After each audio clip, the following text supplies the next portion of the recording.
Welcome everyone to our Travelers and CSS sponsored discussion on the California Senate Bill 1159.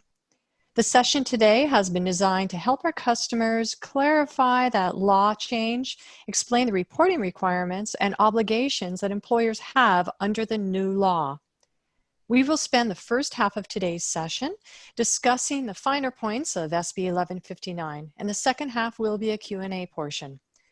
All of your lines have been muted today, and we encourage you to use the Q&A feature at the bottom of your screen to submit any questions you would like our panelists to address at the end of the discussion. Our panelists will be using the chat feature to share with you information that you can then use later. The session today will be recorded and available for replay at a later time.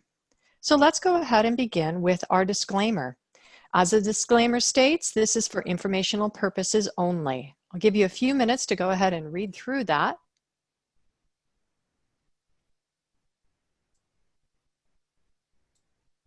All right, let's go ahead and meet our presenters for today. Payman and Jackie. Hi, everybody. My name is Payman Benani. I'm a director of workers' compensation claim at the Southern California Claims Center. Good morning, everyone. My name is Jackie Trinidad. I am the managing attorney for the Work Comp Staff Counsel Office, Trinidad and Associates. Thank you, Jackie and Payman. So let's talk about what we're going to review in today's session. Our agenda is going to start with the review of the California 1159, the three distinct pieces of that change, the employer reporting requirements, and then again, we'll have a Q&A session. So Payman, let's go ahead and start with an overview. Thanks, KJ. So I'm sure by now you've all heard about SB 1159, read a bunch of articles out there and seen all the opinions that can be quite a bit overwhelming. We'll go into detail today, but it's really helpful to break it down into three main sections when talking about this bill. In the first section, the governor's executive order that came out earlier this year regarding workers' compensation and COVID-19 is now law. The second section creates a rebuttable presumption for certain category of employees, primarily first responders and healthcare workers, that if they contract COVID-19 under certain conditions, it's presumed to be within the course and scope of their employment. The third section covers all other types of employees by creating a rebuttable presumption that those employees contracted COVID-19 within the course and scope of their employment if certain conditions are met, with the primary condition being if they fall what's considered an outbreak category that we'll go into detail and explain to everybody later on. This section also sets out positive infection reporting requirements that employers need to comply with. SB 1159 will be automatically repealed on January 1, 2023. For those claims that are compensable under this bill, the injured employees are entitled to all work comp benefits, including but not limited to death benefits and disability benefits. In all three sections of this bill, there's a shortened investigation period for us to determine compensability. Lastly, all of these sections have some form of rebuttable presumption.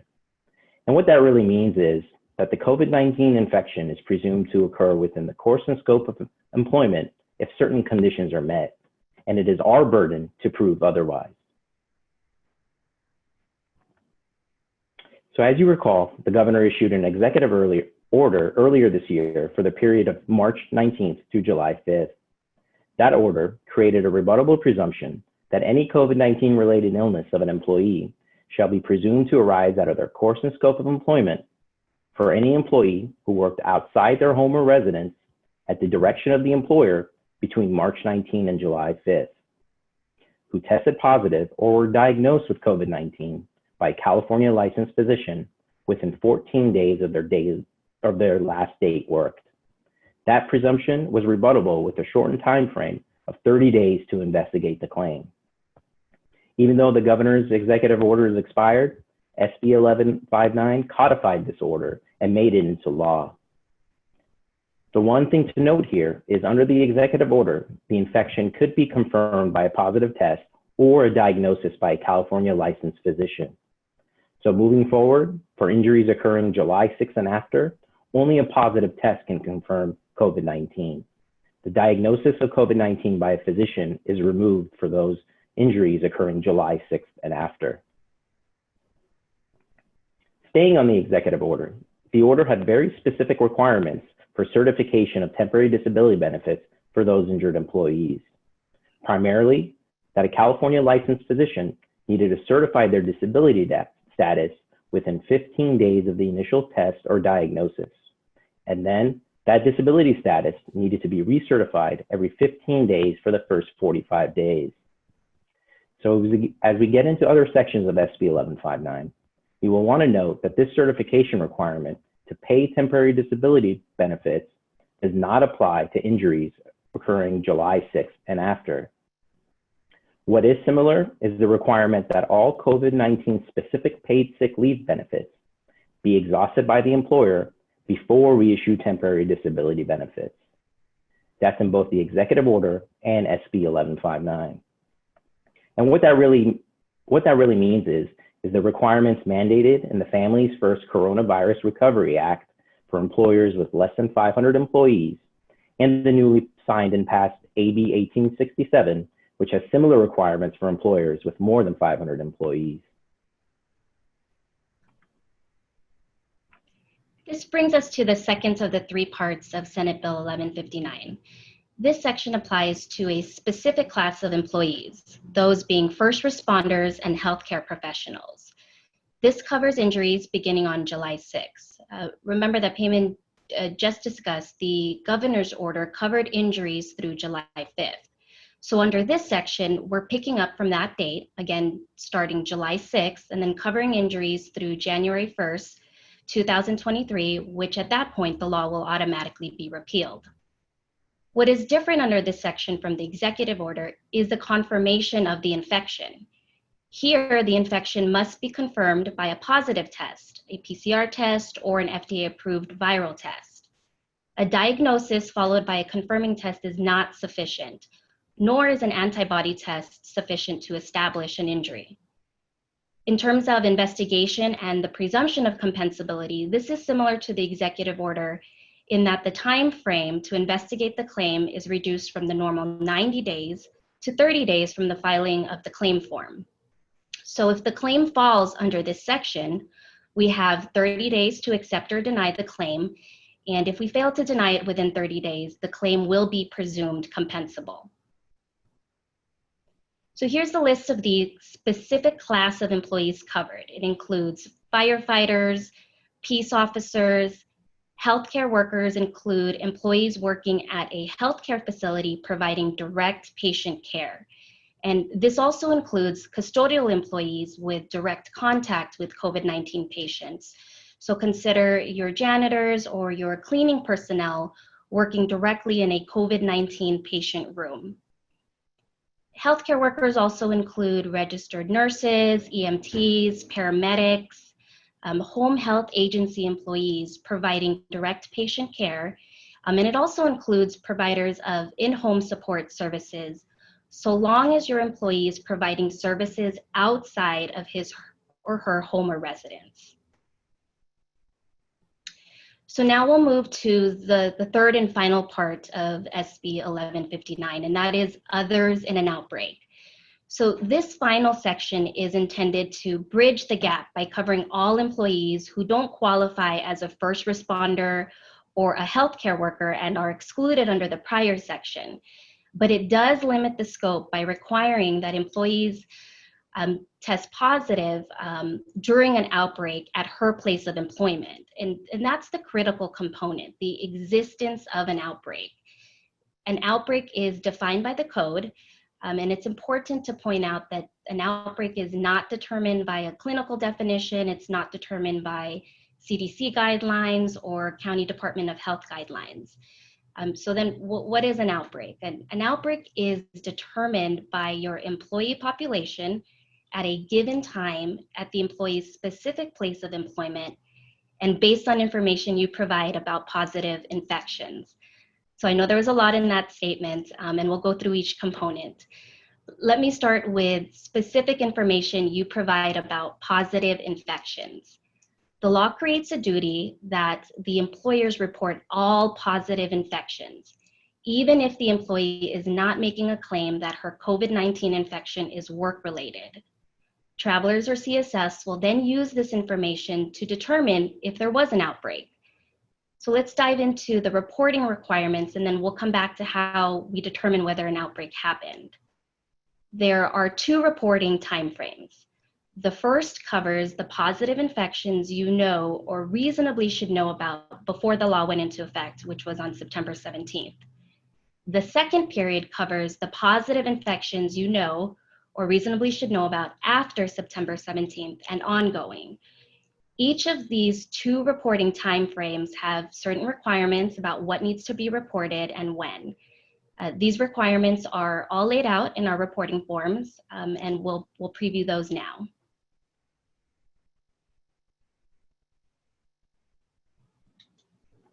So that was a lot of dates, and you're probably thinking, how do you keep track of everything, and how do you report this into us? We have created a reporting form with guidelines of travelers and Constitution State Services customers to review and fill out. We will share with everyone the link in these forms in this webinar. It can also be accessed on our travelers website, and you may reach out to your claim account executive for a copy. So we really want to spend some time here. First, this reporting requirement is specific for positive COVID-19 infections of your employees, regardless of whether they file a claim or not. In regards to the reporting periods, it's helpful if you break it down, the infection reporting requirements, into 2 buckets. The first section requires employers to report all known COVID-19 positive infection rates of employees between July 6 and September 17 to travelers or CSS by October 29. The second section requires that starting September 17, employers report all known COVID-19 positive infection rates to travelers or CSS within 3 business days of your knowledge of the results. As you can see here on this page, we've laid this out for you in detail with specific instructions on how to report this information to us. Again, remember, this is not reporting a claim. If your employee tells you they think they contracted COVID-19 at work, or if you have reasonable belief that they contracted it at work, you should give them the claim DWC-1 form and report the claim to us as soon as the employer has returned it. You would report that claim through the normal reporting process. However, you must also report the positive infection to us per the 2 timeframes covered here. This is the reporting form that you will complete and return to us. As you can see, it has an email address for you to use and send it over to us. On the left-hand side is the first page. The first section of this first page has the account information, which is your information. The incident information that you will share with us regarding your employee who has tested positive for COVID-19. It only requires you to provide us with the date last worked and the positive test date. You will note there's no personal identifiable information of the employee. At the bottom of the first page, the insured contact information is for you to list your local contact information, so we can get a hold of you in the event that we need additional information or have questions. Now you can see on the right-hand side, the second page, we dedicated a whole page for employer locations. You are required to provide the information of all employer locations of that employee visited 14 days prior to their positive test date. If they only work at one location, you only list that one location they worked at. If you have an employee working at 2 of your locations who test positive, you would complete this form and list both of your locations. Now you may have delivery drivers or sales reps that go out and visit customers or at non-employer locations. You do not need to list all the places that your employee visited. You only need to list all of the employer locations your employee visited. If you call in a COVID claim, our customer service reps will ask if a COVID reporting form has been completed and submitted to the email. If not, they will email one to the caller. If you submit this form and it's incomplete or missing information, we will return it to you and ask that you fill it out completely. So it's really important that all necessary information are filled out. A lot of the questions we've received regarding SB 1159 have been around employers' reporting requirements. So let's review again your responsibilities as an employer for reporting positive infections of employees and reporting a claim. You should report your employee who tested positive for COVID-19 and worked outside their home at any of your employer locations within 14 days of testing positive via the form we just reviewed. You complete that form and send it in. That is not reporting a claim, and we won't set up a claim from that form. That is only for reporting positive infections. If an employee asserts that their COVID-19 infection is work-related, or you have reasonable knowledge that they contracted it at work, give them the DWC-1 form and report the claim to us as soon as they return it. And keep in mind, if you do report the claim, you still need to fill out the infection reporting form and send that over to us. Reporting the claim timely to us is critical because under this bill, we only have 30 to 45 days to investigate the claim, as opposed to regular claims where we could have up to 90 days. Okay, so we've talked about the reporting of infections and then the distinction between that and the reporting of an actual claim. So let's assume now that your employee has tested positive and she's claiming it's work-related.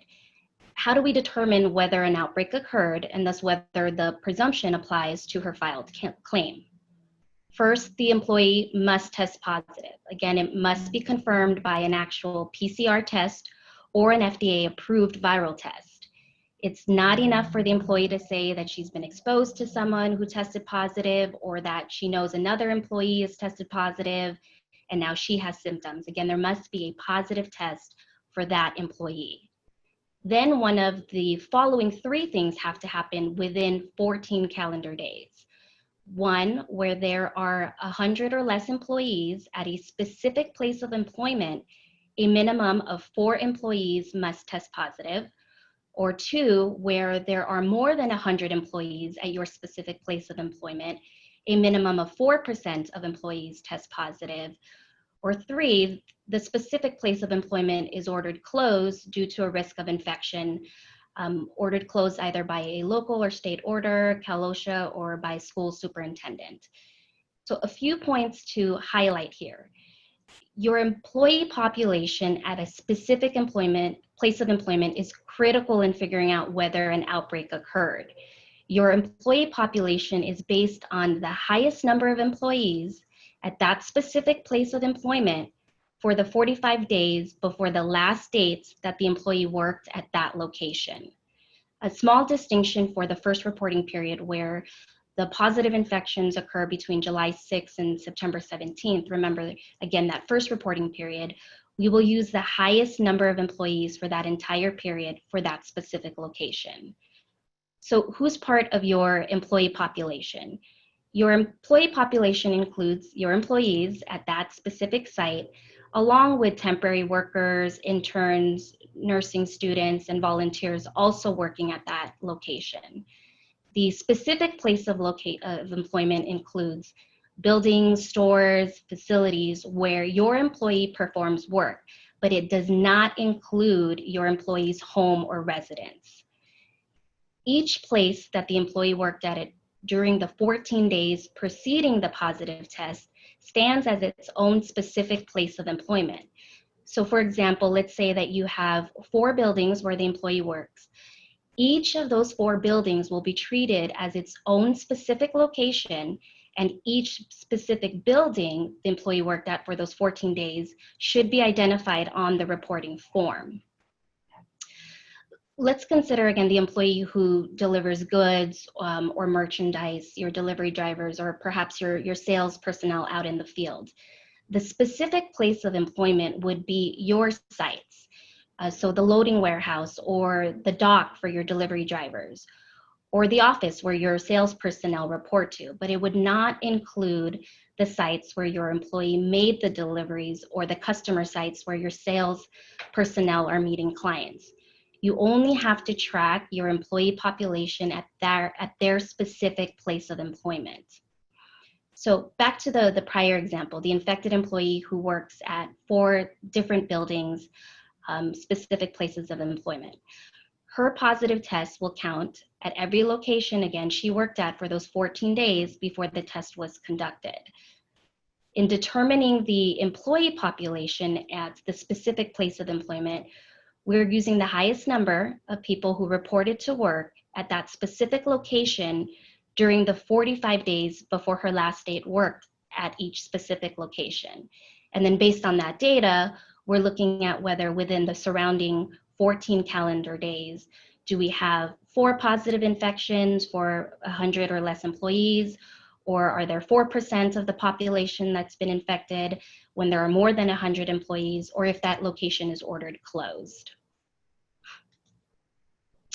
So let's take a look at this example of how data translates to actual tracking. So what you're looking at here is a calendar that represents infection tracking at a single place of employment. And let's assume here also that we've confirmed that the highest number of employees for this specific location is less than 100 employees. And then remember, with less than 100 employees, there must be 4 infections for an outbreak. So what you see here is on October 1st, there are 3 germs, each representing 1 reported infection. There are 3 infections, not the required minimum 4, so no outbreak, no presumption for these employees. Here we see a new positive infection on the 14th. Now this combined with the 3 infections on October 1st do meet the required minimum of 4. So now we do have an outbreak here, the presumption applies, and all 4 employees get the presumption.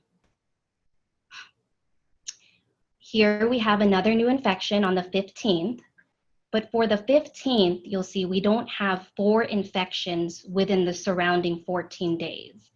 The positive infection on the 15th is not part of an outbreak, so there's no presumption for the employee on the 15th. Now we have a new infection on the 16th. Again, just like the infection on the 15th, there aren't the required minimum 4 infections within 14 calendar days.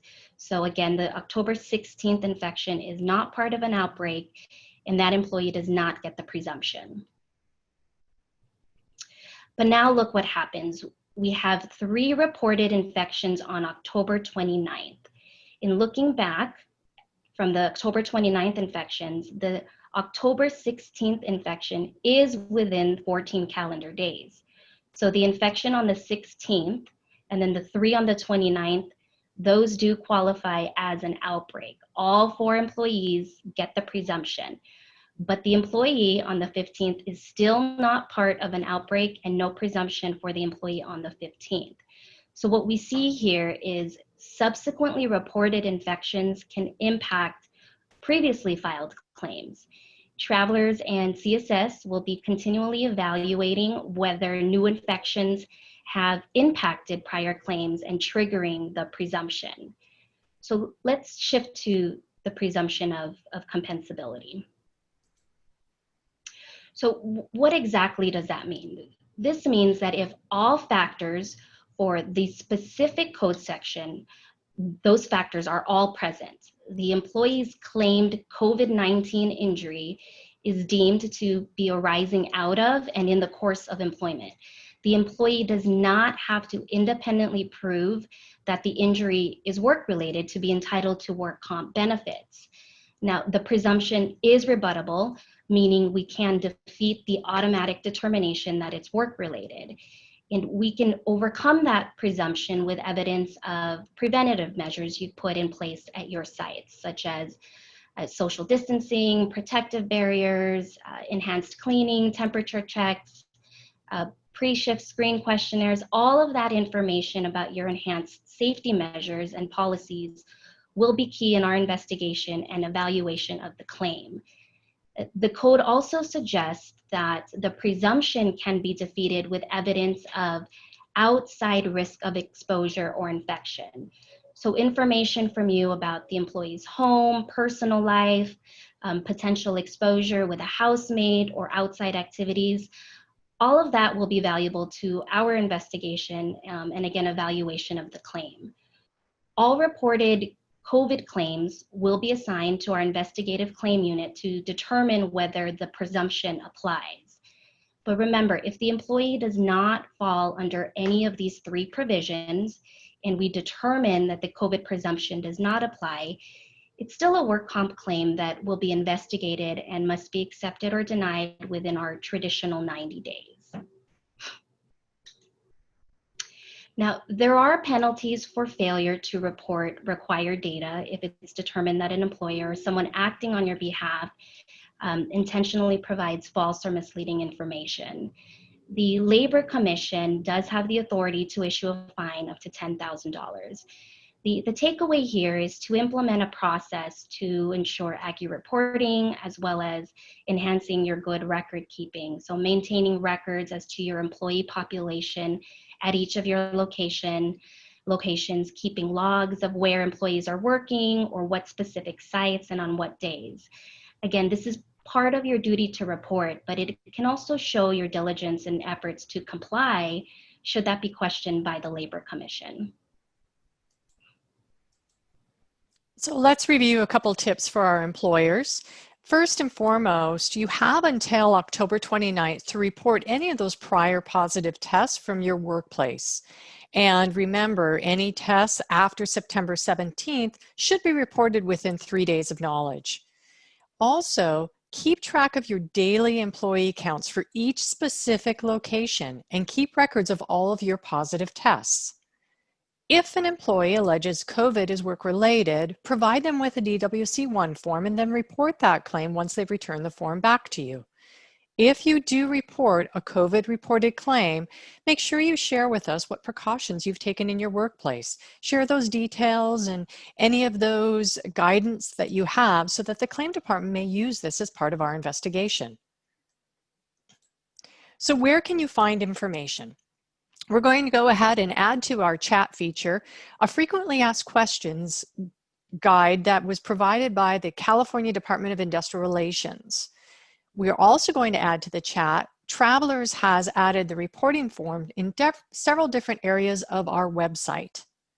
So we'll take a few minutes and allow that to be available to you so you can pull that out of the chat. And we're going to move to questions now. Before I proceed to some of the questions that we've seen in the chat, I just want to address the one question. The presentation is not going to be available as a PDF form, but we will have this available as a replay on a future date. So let's go ahead and take some time and pull out some of those questions we've received in the chat. So here's the question. If we have a temporary employee working at one of our insured locations that tests positive for COVID, do we, the insured, need to log that and send it to Travelers? So, Payman, you want to take that one? Sure, KJ, thank you. Great question. So the answer is yes. You would want to log that on the reporting form and email that over to Travelers or CSS, as these cases would need to be calculated into the number used to determine outbreak by location. The employer of that temporary worker would be responsible for reporting to their carrier if the worker was claiming an industrial exposure. Thank you. All right, so here is one. This really speaks to those employees who are truck drivers or salespeople. Now the question is, do we need to report all the sites in which that person visited or made deliveries? Jackie? Sure, yeah, I can take that one. Another great question. The answer is no. You do not report where the employee visited or made deliveries. You're only reporting where they report to for their specific place of employment. Again, reporting of infections for your employees is being used to determine if an outbreak occurred at your specific place of employment. So again, only your locations. Excellent, thank you. So here's another question. If we have an employee working from home that has not been in the workplace, but they're positive for COVID, do we report them on the form? I can take that one, KJ. Thank you. So the answer to that is no. For employees working from home who have not come into the workplace and are positive for COVID-19, you're not required to report those on the infection reporting form. Excellent. All right, here's a question. What do I do if an employee tells me they got COVID from work during the period prior to July 6th? Jackie, you want to take that one? Sure. Yeah, if your employee claims to have contracted COVID-19 at work, provide them with the DWC-1 claim form and then report that as an actual claim. Okay. Here's a question, and it's about the outbreak. Does the outbreak get reported to any entity? I can take that as well. The answer to that is no. We're using the positive test results to determine whether there's a presumption and it qualifies for the outbreak. It does not get reported to any outside entity. Okay, good. Another question I saw in the chat was, is there a charge for us taking in any of this information for reporting? And the answer to that is no. We're not charging for the intake of the COVID positive tests. So here's another question. Are we going to cross-reference the non-occupational claims against the work comp claims in the event that one begins as a non-occupational claim, but then later is alleged to be work-related, so that we're not duplicating counts? I can take that as well. Oh, go ahead, Jane. Thanks, Payman. I'll take that. Rock, paper, scissors. I got it, Payman. So no, the reported data of infections and the reporting of a claimed injury are going to be kept separate. So remember, all data infections are only going to be used to determine whether an outbreak occurred. So remember, on the reporting form, there's no personally identifiable information on there. So we'll have to look at each reporting class distinct from each other. So in this scenario, if your employee shares that she's tested positive but doesn't claim it to be work-related, you would complete the infection reporting form and then submit that.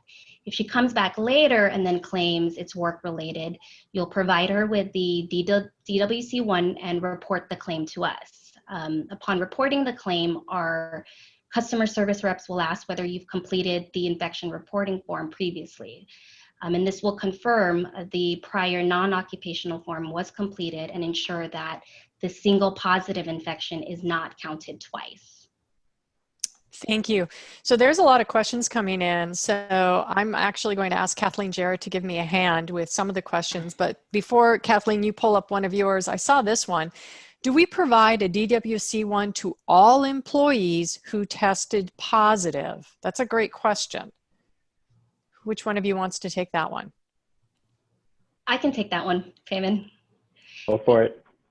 You'll only provide the DWC-1 should the employee assert that her COVID-19 infection is work-related. Okay, excellent. So Kathleen, while I look through, why don't you go ahead and share whatever questions that you have? Yeah, I think there's a lot of questions related to the outbreak definition. So Jackie, I know that you covered that in the presentation, but would you mind just kind of walking us through that again? Sure, absolutely. So the outbreak will be determined by, again, the number of employees at a specific location that have tested positive. And so we're looking at, again, the employee population. So if you have 100 or less employees at that specific location, there must be a minimum of 4 positive infections within the 14 surrounding days from that claim that you're looking at. Now, if you have more than 100 employees at that specific location, we'll need 4% of infected employees, again, with the 14 surrounding days. And then the third would be if your specific location was actually ordered closed. Excellent, thank you. Thank you. And Kath, I know there's some OSHA questions there. This is not, OSHA is a totally different organization and has different requirements, so we're not going to cover the OSHA pieces, right. But you can go onto the Cal OSHA site to see what requirements are there for that. And there's a lot of questions regarding reporting payment. I don't know if we want to just quickly go back over the reporting requirements, like should you report it if they're working from home? I know we've covered that. There's a lot of questions about temporary employees and what are we tracking when we're filling out the form. If the employee is not reporting it as work related, do you still need to fill out both pages of the form? Yeah, I can definitely take that one. Sure. So the infection reporting requirement, again, is separate and distinct from reporting a claim. If you have an employee who worked outside of their home at one of your employer locations at your direction within 14 days of testing positive for COVID-19, you would need to complete that form and send that in to us. If you have an employee who solely worked from home, was tested positive for COVID-19, never visited any employer locations, you do not need to fill out that employer infection reporting form and send that in. Temporary employees, if you have a temporary employee who works at an employer location who tested positive within 14 days of working at that location, you would fill out the employer infection reporting form and send that in. If that temporary employee is alleging it's work-related, then their employer would be responsible for reporting that to their carrier and moving forward with the claim process. But in regards for infection reporting, it's your responsibility, if you have temporary employees who meet the requirements, to fill out that form and send it back to us. Great. And another question that seems to be throughout the chat, does the employer need a copy of their test result before reporting in the claim? I can take that one. No, if the employee asserts that she's tested positive, go ahead and provide her the DWC-1 and then submit that form to Travelers or CSS. As part of our investigation, we'll obtain the necessary positive test. Jackie, what about for the exposure reporting? So say that the employee says, oh, I tested positive for COVID. Would you need that positive test for the exposure reporting form as well? Oh, great question. No, I would say that if the employee asserts that she has tested positive, and even if she's not claiming that it's work-related, that you go ahead and complete the reporting non-occupational form and then submit that.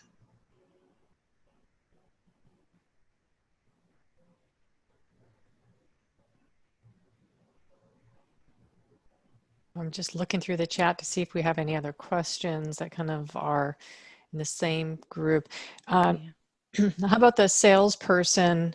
What about sales personnel who test positive and their home is considered their work site? Do we report that? So I can take that one. So if you have a salesperson who's working at home, who has not visited any physical employer locations outside their home within 14 days of being positive for COVID-19, you would not fill out the employer outbreak information form. Now, if that employee says it's work-related and may have got it outside visiting customers or not, then you would give the DWC-1 claim form, but you would not fill out the positive infection reporting form. Kath, I also see some questions in here about the type of testing. So can one of you review what type of testing is appropriate for SB 1159? Sure, I can do that. So it must be a PCR test or an FDA approved viral test. A antibody test is not sufficient. So again, it must be the PCR test or an FDA approved viral test. Okay. And again, there's a lot of questions with reference to temporary employees, contract employees, and independent employees. And I think those all fall into the same bucket, but Jackie or Payman, would you like to address that? Yeah, Sure. I can take it. Go for it, Jackie. Sorry, Payman. So in terms of your temporary employees, your independent contractors, if they are at your specific place of employment, you would include them as part of your employee population in terms of the count, the 45 days preceding the last date worked by the employee who's claiming the work-related injury.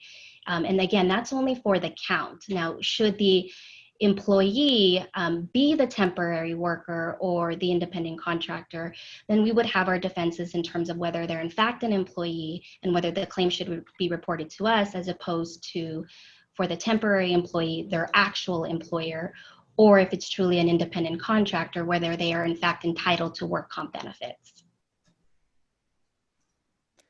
And another question in the chat with reference to, we only file a claim if the employee says it's work-related. There's another question surrounding, do we solicit that information? So like if an employee comes to you or you find out that an employee has tested positive for COVID, do we immediately provide them with the claim form or wait until they suggest it's work-related? Payman? I can take that one. Thank you. So that's a great question. So for injuries occurring July 6th and after, if an employee tests positive for COVID-19, obviously if they come to you and then say they think they got it at work or they're claiming it's work related, you go ahead and provide them the DWC-1 claim form and report the claim to us once they return it back to you. Now it gets a little tricky where, you know, if you have an employee who does not claim it's work related, but if you have reasonable knowledge to believe that they could have contracted it at work, then I would recommend you go ahead and give them the DWC-1 claim form at that time, and then report the claim back to us once they return it to you. In Payman, there's been a couple of questions about employees who are hospitalized and were not able to obtain that DWC-1. I think that one would fall under, you have a reasonable belief that they sustained it from work, to go ahead and report it into us. Would that be a recommendation? Yes, absolutely. And you can, in that scenario, if they are hospitalized and you do have that reasonable belief, you go ahead and send it to them, but also any family members you may know, spouses or children, that you can provide it to them. Okay. There's a question about asked to the allowable type of tests again. Can we please repeat that for for the COVID? Sure, absolutely. So it's the PCR test or an FDA approved viral test. Those are the only types of tests that would be eligible to confirm the positive infection. So here's a question from a construction company. They're asking if each of their project locations would count as a location, or is it just their office? I don't know which one of you want to take that one, if they have specific job sites that they're working at. Jackie, you want to take that one? Sure, yeah, I can take that. So we're looking at the employee's specific place of employment. So if that project site is considered their specific place of employment, then yes, we would want to track all of the infections there and ensure that you report that. Good. And what do you do if you don't have the positive tests for prior claims? Any recommendations on that? Prior test would only be for those claims after July 6th is where we need the test, correct? So just to clarify, my understanding is the question regarding the employer's requirement to report COVID-19 infection rates for employees during the first part of the infection. Is that correct? Yeah, Right. Yeah, that's how I would interpret the question. Yeah, so again, if you have the positive test results for that period, then that's great. You know, you report that, and remember the period is July 6th to September 17th. If you don't have the positive test results for that period, but you know that the employee tested positive or have a reasonable belief that they tested positive, go ahead and include them on that form and send it in. So here's another good question here. This customer does not typically ask for proof of positive tests unless the test was conducted by the employer. Did you say we need to collect proof as confirmation? I'll take that one. No, so in terms of reporting the infections, it's just whether you know or reasonably should know that one has tested positive. So you don't need to actually obtain a copy of the positive test. And that will be something that we will handle, Traveler CSS, as part of our investigation in determining whether they've met all of the requirements and whether the presumption applies. Thank you. So, Kath, here's a question also for the panelists. In the absence of an outbreak at the workplace, how are claims handled when the employee works in the public and it's part of their job duty and they claim COVID as work-related? I could take that one. Yeah. Yep. So that's a great question. So if it doesn't fall under the outbreak category, there's no rebuttable presumption that it's work-related. However, if the employee is asserting that they contracted it within the course and scope of their employment, you would give them the DWC-1 claim form. Once they sign it and return it, you would report the claim to us. During that period, we investigate the claim for compensability.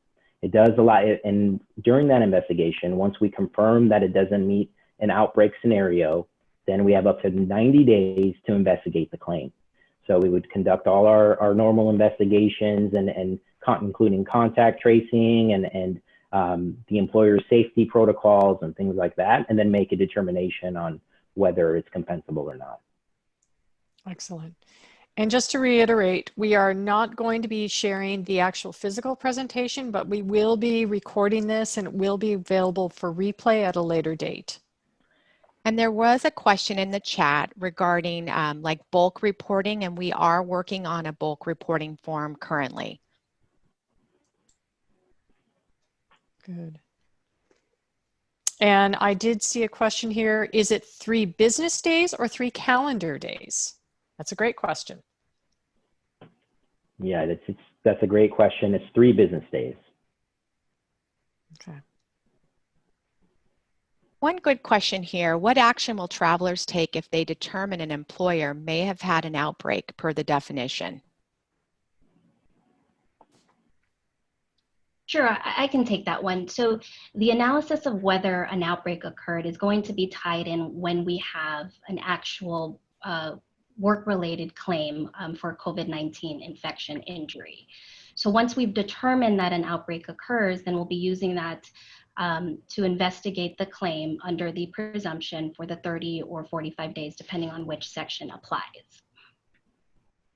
Okay. And there's a question here about tracking. If we're not taking any employee identifying information, how do you track or prove if a positive test has been previously reported? And I think that one really speaks to an employer keeping their own records, not only their records of their number of employees at each job site location, but also how many COVID tests that they reported. So if they want to keep that information themselves, who that individual is, that's fine. We just don't need that for the COVID reporting, correct? Correct. Correct. Okay, good. All right. Kath, are you seeing any other questions that we may not have covered? I'm scrolling through. Yeah. A lot of questions, folks. Thank you very much. Yeah, definitely. There's one in here. If the employer's employee domicile state is not in California, but they often work in California, do we fill out the SB 1159 exposure reporting form? Great question. I'll take that one, Payman. Again, if it is your employee and they are visiting a specific place of employment, your location within California, and they've tested positive, or you know or reasonably believe that they've tested positive, you would complete the non-occupational form and then submit that. Excellent. Here's a question. Is there any action required if the outbreak occurred, but there are no DWC-1s submitted? So I would assume that they didn't have anyone claiming an industrial COVID exposure, but they did have positive tests. Is there anything that the employer needs to do? I can take that one. Go for it, Jackie. So again, remember that the two reporting categories are distinct. So we want the reporting of the positive infections, and then separate and distinct from the reporting of the actual claim forms. So again, as long as you know or reasonably should know that one has tested positive, regardless of whether they're claiming the form, or I'm sorry, excuse me, regardless of whether they're claiming that it's work-related, you would still complete the non-occupational form to report the infection. Okay, good.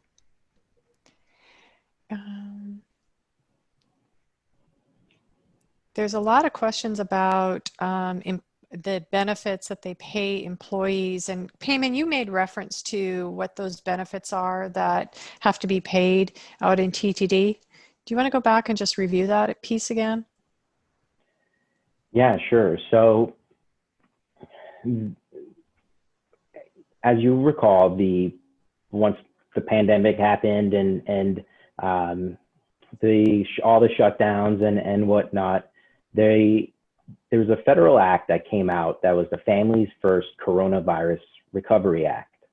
And what that really said is that if you have under 500 employees and meet certain requirements, that you as an employer are required to pay 2 weeks up to 80 hours of sick benefits for that employee who tested positive for COVID-19.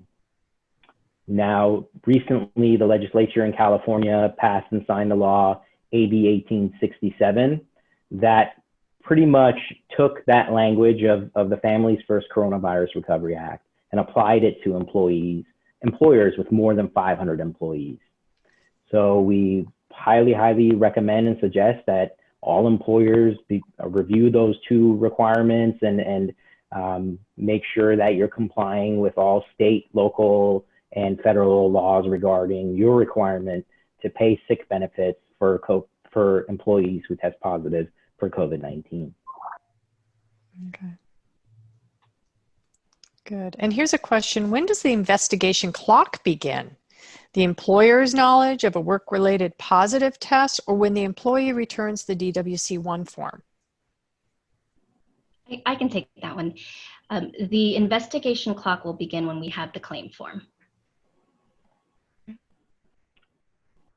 And just to add to that, it's you, the employer, and us as travelers. So if once the employee returns it to you, consider that the clock starting, which is really important that you send it over to us as soon as possible.